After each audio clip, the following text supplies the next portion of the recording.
yun, nandito pala ako ngayon sa Welsha, Japan guys. So, hinayaan ako laking jowa na mamili ng mga kailangan sa bahay. So, pinadala sa akin yung wallet. So, bibili tayo ng gusto natin today.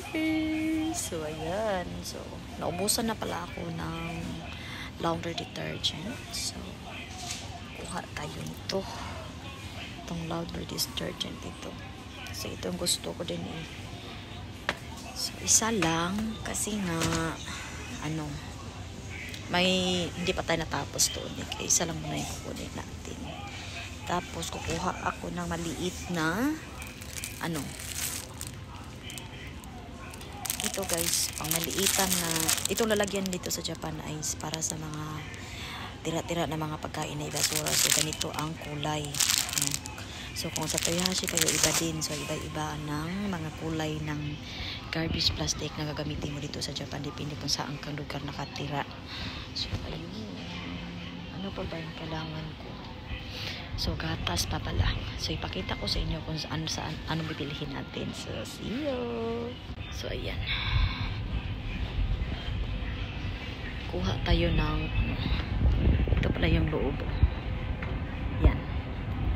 Ganyan ang loob. Kuha tayo ng gatas.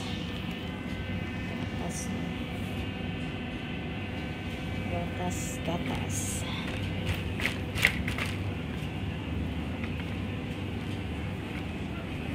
So,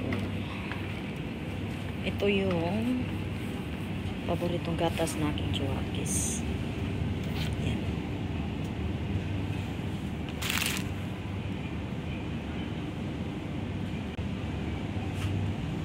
So, ito yung paboritong gatas, guys. Ito.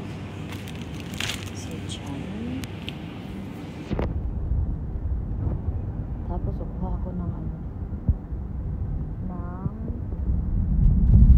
lemon. Ito yung paborito kong lemon. Bakit pa din?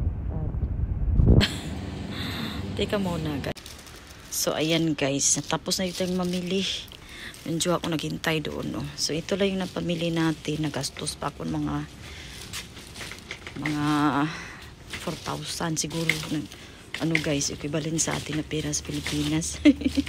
So, yun, diyo ako naghintay, guys. So, see you. Bye! Uwi na kami!